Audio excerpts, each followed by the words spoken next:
ಇನ್ನು ತುಳುನಾಡಿನ ದೈವಾರಾಧನೆಯ ಬಗ್ಗೆ ನಟ ಚೇತನ್ ಹೇಳಿಕೆಗೆ ಸಂಬಂಧಪಟ್ಟ ಹಾಗೆ ಕಾಂತಾರ ಚಿತ್ರದ ಹಿನ್ನೆಲೆಯಲ್ಲಿ ಚೇತನ್ ಇಂಥೊಂದು ಹೇಳಿಕೆಯನ್ನ ಕೊಟ್ಟಿದ್ರು. ಈ ಹೇಳಿಕೆಗೆ ವಿಮರ್ಶಕ ಹಾಗೆ ನಿರ್ದೇಶಕ ತಮ್ಮಣ್ಣ ಶೆಟ್ಟಿ ಎಚ್ಚರಿಕೆಯನ್ನ ಕೊಟ್ಟಿದ್ದಾರೆ. ದೈವಾರಾಧನೆಯ ಬಗ್ಗೆ ಮಾತನಾಡುವಾಗ ಎಚ್ಚರ ಇರಲಿ. ಇದರಲ್ಲಿ ಎಡ ಬಲ ರಾಜಕೀಯ ಮೇಲಾಟ ಸರಿಯಲ್ಲ. ನಂಬಿಕೆ, ಆರಾಧನೆ, ಆಚರಣೆಗಳಲ್ಲಿ ವಿವಾದವನ್ನ ತರುವುದಕ್ಕೆ ಹೋಗಬೇಡಿ. ತುಳುನಾಡಿನ ದೈವಾರಾಧನೆಯಲ್ಲಿ ಯಾವುದೇ ಅಸ್ಪೃಶ್ಯತೆ ಇಲ್ಲ. ಸ್ವಲ್ಪ ವ್ಯತ್ಯಾಸಗಳಾದರೂ ಕೂಡ ದೈವಗಳು ಶಿಕ್ಷೆಯನ್ನ ನೀಡುತ್ತವೆ.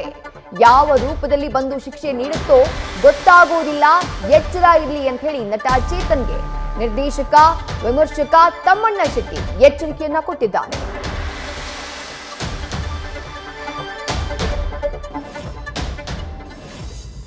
ಆರಾಧನಾ ಕ್ರಮದ ಒಂದು ಆರಾಧಿಸುವ ವಸ್ತುವನ್ನು ಆರಾಧನೆಗೀಡಿ. ಇದರಲ್ಲಿ ಒಂದು ರಾಜಕೀಯ ಸಂಕೊಲೆಯಲ್ಲಿಯೋ ಯಾವುದೋ ಒಂದು ಸಮಸ್ಯೆಯ ಸಂಕೊಲೆಯಲ್ಲ.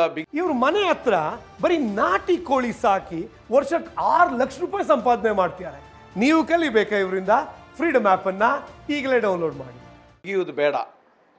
ಯಾಕಂದರೆ ಅದರ ಬಗ್ಗೆ ಸ್ವಲ್ಪ ತಿಳಿದು ವಿಚಾರಗಳು, ಈ ಚರ್ಚೆ ಚೇತನರ ಬಾಯಿಂದ ಬರುವಂಥದ್ದಲ್ಲ, ಇಲ್ಲಿಯ ಜನರಿಂದ ಬರಬೇಕಿತ್ತು ಏನಾದರೂ ವ್ಯತ್ಯಾಸ ಆದಾಗ. ಯಾಕಂತ ಹೇಳಿದ್ರೆ ಇದು ದೈವಾರಾಧನೆಯ ಏನು ನಮಗೆ ಅದು ಆ ಜಾತಿಯನ್ನು ಹೊಡೆಯುವುದು ಇವತ್ತಿಗೂ ಆ ಮೂಲ ಜನಾಂಗದವರು ಎಲ್ಲೆಲ್ಲಿ ಮಾಡಬೇಕು ಆ ಕೆಲಸಗಳನ್ನು ಮಾಡಿಕೊಂಡು ಬಂದಿದ್ದಾರೆ. ಅದರಲ್ಲಿ ಎಲ್ಲ ರೀತಿಯಲ್ಲೂ ಯಾವುದೇ ರೀತಿಯ ದೈವಾರಾಧನೆಯಲ್ಲಿ ಇವತ್ತಿನವರೆಗೆ ಅಸ್ಪೃಶ್ಯತೆ ಇಲ್ಲ. ಇದನ್ನು ಚೇತನರವರು ತಿಳ್ಕೊಳ್ಬೇಕಾಗ್ತದೆ. ದೈವಾರಾಧನೆಯಲ್ಲಿ ಅಸ್ಪೃಶ್ಯತೆ ಇಲ್ಲ, ಎಲ್ಲಿಯೂ ಇಲ್ಲ. ಇಲ್ಲಿಯ ಮೂಲ ಜನಾಂಗದವರಿಗೆ ನಾವೆಲ್ಲರೂ ಸೇರಿ ಶಿರವಾಗಿ ನಿಲ್ಲುವಂಥದ್ದು ಅದು ಕಟ್ಟುವಾಗ ಈ ಇಲ್ಲಿಯ ಮೂಲ ಜನಾಂಗದವರ ಹತ್ರ ದೈವವನ್ನು ಕಾಣುವವರು ನಾವು. ಅದು ಬಿಡಿ, ನಮ್ಮ ಜೀವನ ಶೈಲಿಯಲ್ಲಿ ಇಲ್ಲಿ ಪ್ರತಿ ಮನೆಯಲ್ಲಿ ಸಹ ಇಲ್ಲಿ ಒಂದು ನಮ್ಮ ಮನೆಯಲ್ಲಿ ಪ್ರತಿ ತುಳುನಾಡಿನ ಮನೆಯಲ್ಲಿಯೂ ಒಂದು ನಮ್ಮ ಮನೆಗೆ ಹೆಣ್ಣು ಮಗು ಶ್ರೀಮಂತ ಆಗಿ ಮತ್ತೆ ತಾಯಿ ಮನೆಗೆ ಹೋಗುವಾಗ ಅವಳಿಗೆ ಇಲ್ಲಿಯ ಮೂಲ ಜನಾಂಗದವರು ತಲೆಗೆ ಎಣ್ಣೆ ಹಾಕಿ ಪ್ರಾರ್ಥಿಸಿ ಆಶೀರ್ವದಿಸಿ ಕಲಿಸಿಕೊಡಬೇಕು. ಇಲ್ಲಿಯ ಮೂಲ ಜನಾಂಗದವರ ಹತ್ರ ದೇವರನ್ನು ನೋಡಿದವರು ನಾವು.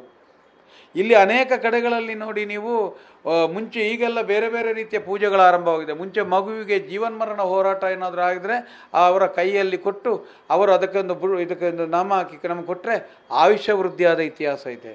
ಇವತ್ತಿಗೂ ಈ ಮಣ್ಣಿನಲ್ಲಿ, ತುಳುವರ ಮಣ್ಣಿನಲ್ಲಿ ಇಲ್ಲಿಯ ಮೂಲ ಜನಾಂಗದಲ್ಲಿ ದೇವರನ್ನು ಕಾಣುವವರು ಪ್ರತಿಯೊಬ್ಬರು ಅದು ಎಲ್ಲರಲ್ಲೂ ಗೌರವ ಇದೆ. ಯಾವ ರೀತಿಯ ಅಸ್ಪೃಶ್ಯತೆ ಇಲ್ಲಿ ಇಲ್ಲ. ಆಗಿರುವಾಗ ಇದನ್ನು ಬೇರೆ ಬೇರೆ ರೂಪದಲ್ಲಿ ಎಡ ಬಲ ಹಿಂದೂ ಮುಸ್ಲಿಂ ಬೇರೆ ರಾಜಕೀಯದ ಬಣ್ಣದ ಸಂಕೊಲೆಯಲ್ಲಿ ಕಟ್ಟಬೇಡಿ. ನಮ್ಮ ಆರಾಧನಾ ಇದಕ್ಕೆ ಮೇಲೆ ನಮಗೆ ಗೌರವ ಇದೆ. ಇದು ಚರ್ಚೆಯ ವಸ್ತಲ್ಲ. ದಯವಿಟ್ಟು ತಪ್ಪುಗಳಾದರೆ ಕ್ಷಮಿಸಿ, ಇಲ್ಲದಿದ್ದರೆ ಯಾರೇ ಆಗಲಿ ಇದರಲ್ಲಿ ವ್ಯತ್ಯಾಸ ಮಾಡಿ ಏನೇನೋ ಮಾಡಿಕೊಂಡ್ರೆ ಆ ಕಾಂತಾರ ಚಿತ್ರದ ಒಳಗಡೆ ನಡೆದಂಥ ಅನೇಕ ಘಟನೆಗಳು ನಮ್ಮ ಜೀವನದಲ್ಲಿ ನಡೆದು ಬಂದಿತ್ತು ಅಂತ ಈ ಸಮಯದಲ್ಲಿ ಎಚ್ಚರ ಕೊಡ್ತೇನೆ. ದೈವ ಯಾವ ರೂಪದಲ್ಲಿ ಯಾವ ರೀತಿಯಲ್ಲಿ ನಿಮಗೆ ಆ ಶಿಕ್ಷೆಯನ್ನು ಕೊಡ್ಬೋದು ಅಂತ ಹೇಳಲಿಕ್ಕೆ ಆಗೋದಿಲ್ಲ. ದೈವಾರಾಧನೆಯನ್ನು ಯಾರೇ ಆಗಲಿ ಹಗುರವಾಗಿ ತೆಗೊಳ್ಳುವ ಪ್ರಯತ್ನವನ್ನು ಮಾಡಬೇಡಿ ಅಂತ. ನ್ಯೂಸ್ ಫಸ್ಟ್, ಪ್ರತಿಕ್ಷಣ ನಿಮ್ಮೊಂದಿಗೆ.